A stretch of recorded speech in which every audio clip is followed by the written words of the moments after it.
میرا ڈاکٹر بننے کا بڑا شوق تھا. امی نے بھی کہا تھا اور میرا بھی تھا. میں نے سوچا تھا کہ میں ڈاکٹر بن جاؤں گا کیونکہ میں بہت اچھی کالج کے زمانے میں ڈائسیکشن بہت اچھی کرتا تھا. تو میں یہ سوچتا تھا کہ میں سرجن بنوں گا اگر وقت ملا تو. اور آج بھی آپ مجھ سے یعنی انیٹمی ہال میں میرے اسٹوڈنٹس جو میرے ساتھ ہوتے تھے, میرے جو کالیگس جو ہمارا گروپ تھا, وہ مجھ سے ہی انیٹمی ہال میں ڈائسیکشن کراتے تھے. یعنی جب مردہ پڑا ہوتا تھا تو اس میں جو شروع کے سال ہوتے ہیں فرسٹ پروفیشنل میں ہی بتاتا تھا. تو یہ سب چیزیں میں بہت اچھی کرتا تھا. ایون یہ کہ آپ بچے سمجھیں گے جو پڑھنے والے ہیں کہ انٹر میں ڈائجسٹو سسٹم ہوتا ہے, آرٹیریل سسٹم ہوتا ہے فراک کا, تو وہ سب سے بہترین فراک کی جو سرجری کہہ لیں, آپ اس کو سرجری کہیں گے, سرجری تو بعد میں چونکہ اسے بنانا بھی ہوتا ہے, تو وہ میں کیا کرتا تھا کہ فراک کو کاٹنے کے بعد ان کا وہ سب کر کے پھر میں وہ بعد میں اس کی کھال کو سیا کرتا تھا. میرے ٹیچرز کہتے ہیں کیا کر رہا ہو تم, تو مر گیا. تو ایسی پاکستان کے میں کچھ سیکولر ریاست کے حوالے سے بہت سے لوگ باتیں کرتے ہیں, تو اس کی گنجائش ہے سیکولرزم کی پاکستان میں؟ دیکھیے پاکستان سیکولر بن نہیں سکتا. اس کی وجہ یہ ہے, کوشش تو بہت کی جاتی ہے لیکن سیکولر اس لیے نہیں بن سکتا پاکستان کیونکہ آپ نے جو یہاں پر لوگوں کے اذہان تاریخ پاکستان کے حوالے سے تیار کیے ہیں اور جو آپ نے حقائق بتائیں, بڑا مشکل ہے کہ یہاں پر کسی سیکولر قوت کا اکثریت حاصل کر لینا.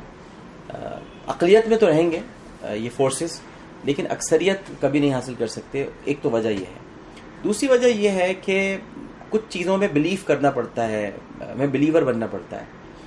یہ 27 رمضان کو کیوں ملا, اس دن 27ویں شب کیوں تھی, اس دن جو ہے ایام میں رمضان کا مہینہ کیوں تھا, پھر بشارت کیوں ہوئی قائد اعظم کو رسول اللہ کی. آپ کو معلوم ہوگا کہ رسول اللہ خواب میں آئے تھے, انہوں نے کہا تھا آپ جائیں اور جد و جہد کریں. تو یہ ساری وہ چیزیں ہیں جس کی بنیاد پر یہ ہمیں, اور پہلی اسلامی ریاست کیوں بنا, یعنی یا تو اسرائیل ہے مذہب کی بنیاد پر یا پاکستان ہے. تو یہ وہ ساری چیزیں ہیں جن کو سامنے رکھ کر ہم یہ یقین کر سکتے ہیں کہ پاکستان سیکولر تو نہیں بن سکتا. ہاں یہ ضرور ہے کہ یہاں پر جو مغرب نواز قوتیں ہیں یا جو سیکولر فورسز ہیں وہ جڑ ضرور پکڑیں گی, تو جڑ پکڑنے میں کوئی حرج نہیں ہے. لیکن الحمدللہ میں مطمئن ہوں, مجھے یقین ہے چاہے جتنی پروپیگنڈا ہوتا رہے پاکستان کبھی بھی سیکولر نہیں ہو سکتا. پاکستان میں نواز شریف کے دور میں سپریم کورٹ نے یہ فیصلہ دیا تھا کہ سود حرام ہے جی, اور اللہ کے خلاف یہ اعلان جنگ ہے اور اسلامی ریاست سود کا خاتمہ کرنا چاہیے. آپ ایک مذہبی اینکر ہیں, مذہبی اسکالر کے طور پہ آپ ہیں, تو آپ ایسا قدم اٹھانا پسند کریں گے جس سے عام آدمی کو سود سے چھٹکارا حاصل ہو سکے؟ دیکھیں سپریم کورٹ تو کہہ رہی ہے تو مان لیتے ہیں, سپریم کورٹ کو کہنے کی کیا ضرورت ہے, یہ تو ہر مسلمان کو پتہ ہونا چاہیے. اب کل کو اگر سپریم کورٹ یہ فیصلہ دے کہ یہ تو پتہ ہونا چاہیے, یہ کہ آپ سپریم کورٹ بتائے گی ہمیں. تو کچھ چیزیں ہوتی ہیں کہ جو آپ کے دین کی بنیاد ہوتی ہیں, بنیادی جزو ہے, اس میں سپریم کورٹ کو نہ بتانے کی ضرورت ہے اور نہ ان سے سننے کی ضرورت ہے. اس میں تو بڑا سخت ہونے کی ضرورت ہے کیونکہ سود کا مطلب تو اللہ اس کے رسول سے کھلی جنگ ہے, اور ایک حدیث کے مطابق تو سود کا سب سے ہلکا درجہ. تو جہاں پر اتنی سختی ہو اس میں پھر آپ خیال نہ رکھیں. تو اگر کبھی مجھے موقع ملا تو میرا تو پہلا ہدف سود ہوگا, میرا پہلا ٹارگٹ سود ہوگا.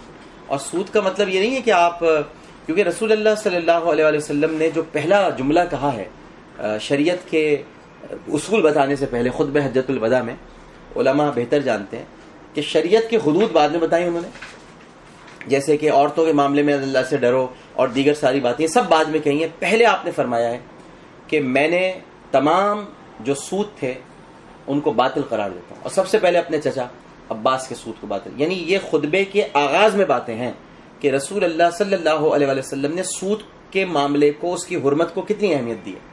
تو اس لیے ہمیں بھی ہمارا پہلا ٹارگٹ ہی ہمارا یہ سود کی تو ساری برائیاں ہیں, سود رشوت, یہ سب اس وجہ سے تو معاشرے خراب ہو جاتے ہیں.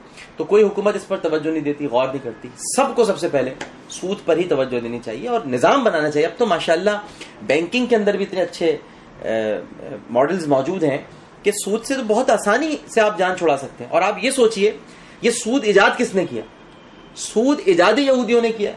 اور حیرت کی بات ہے کہ یہودی نہیں لیتے سود اور پوری دنیا کو سود پہ لگایا ہے. یہ ایسی کمال بات میں آپ کو بتا رہا ہوں, یہ ایجاد ہی سود کی بنیادی یہودیوں نے ڈالی اور یہودی نہیں لیتے.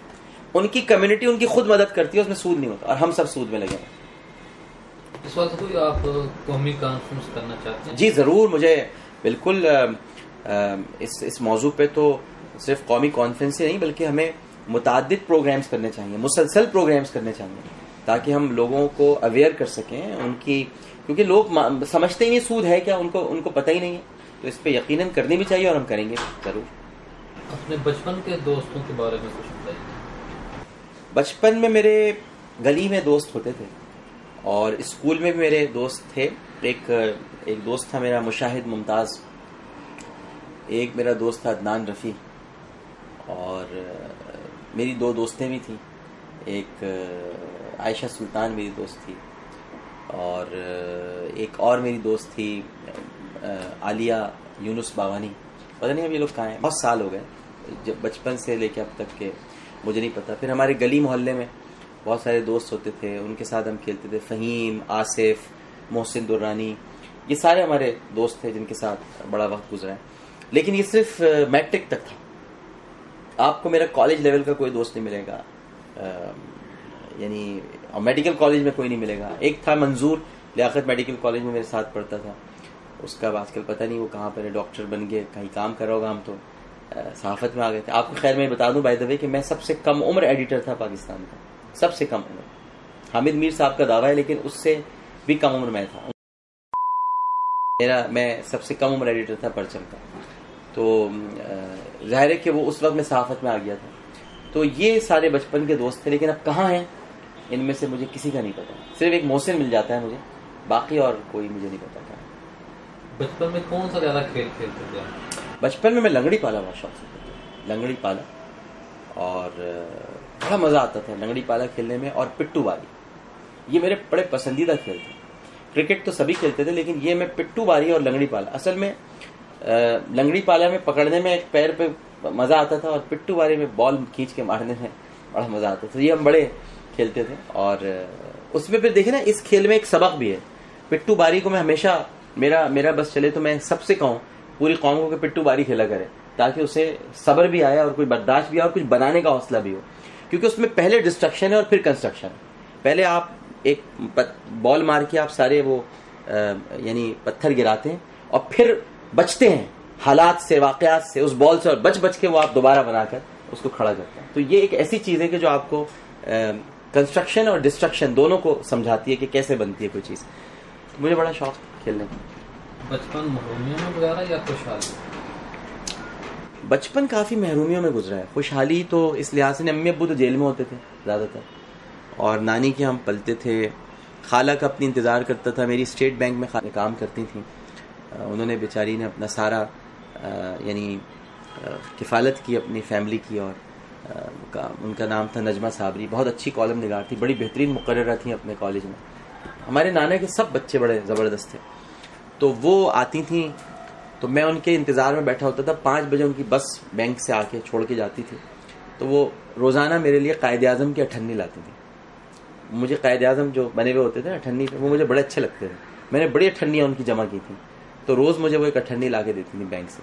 میرے پاس اتنی ساری قائد اعظم کو میں بہت پسند کرتا تھا، تو ان کی اور کرتا ہوں، تو وہ اٹھنیاں میرے پاس ہوتی تھیں، تو میں ان کا انتظار کرتا تھا کہ وہ آئیں گی۔ پھر نانا کو جب اپنی نمازوں کے بعد فرصت ملتی تھی، اور پھر چونکہ وہ علم نجوم کے بھی بہت بڑے ماہر تھے، اور جامع جہاں نما فلک پیما جو اخبار جہاں میں انہوں نے شروع کیا تھا، سردار علی صابری، تو علم نجوم کے تو پاکستان میں ان سے بڑا کوئی ماہر نہیں تھا۔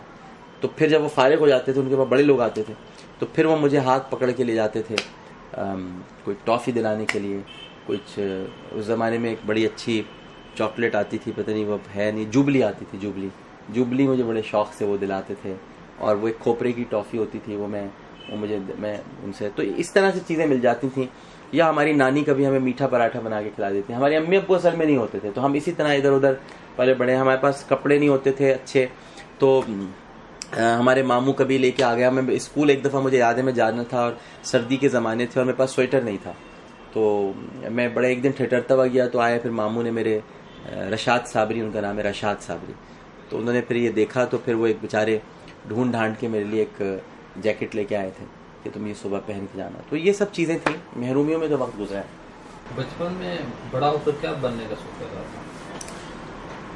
میں نے کچھ بھی نہیں سوچا تھا، یہ میں آپ کو بتاؤں کہ میرا ڈاکٹر بننے کا بڑا شوق تھا، امی نے بھی کہا تھا اور میرا بھی تھا. میں نے سوچا تھا میں ڈاکٹر بن جاؤں گا کیونکہ میں بہت اچھی کالج کے زمانے میں ڈائسیکشن بہت اچھی کرتا تھا. تو میں یہ سوچتا تھا کہ میں سرجن بنوں گا اگر وقت ملا تو. اور آج بھی آپ مجھ سے یعنی انیٹمی ہال میں میرے اسٹوڈنٹس جو میرے ساتھ ہوتے تھے, میرے جو کالیگس جو ہمارا گروپ تھا, وہ مجھ سے ہی انیٹمی ہال میں ڈائسیکشن کراتے تھے. یعنی جب مردہ پڑا ہوتا تھا تو اس میں جو شروع کے سال ہوتے ہیں فرسٹ پروفیشنل میں ہی بتاتا تھا. تو یہ سب چیزیں میں بہت اچھی کرتا تھا. ایون یہ کہ آپ بچے سمجھیں گے جو پڑھنے والے ہیں کہ انٹر میں ڈائجسٹو سسٹم ہوتا ہے, آرٹیریل سسٹم ہوتا ہے فراک کا, تو وہ سب سے بہترین فراک کی جو سرجری کہہ لیں, آپ اس کو سرجری کہیں گے, سرجری تو بعد میں چونکہ اسے بنانا بھی ہوتا ہے, تو وہ میں کیا کرتا تھا کہ فراک کو کاٹنے کے بعد ان کا وہ سب کر کے پھر میں وہ بعد میں اس کی کھال کو سیا کرتا تھا. میرے ٹیچر کہتے ہیں کیا کر رہا ہو تم, تو مر گیا ایسی اس کو. تو یہ مجھے بڑا شوق تھا ان چیزوں کا, لیکن وہ ظاہر ہے کہ وہ نہیں ہو پایا. اور سوچا کچھ نہیں تھا کہ یہ بنوں گا. سوچا تو میں نے یہ بھی نہیں تھا کہ میں آج اتنا پاپولر پروگرام کروں گا, تو یہ بھی نہیں سوچا تھا, کچھ نہیں پتا تھا. تو یہ تو سب لکھی ہوئی باتیں ہوتی ہیں, سوچنا نہیں چاہیے, آپ کو بس چلتے رہنا چاہیے.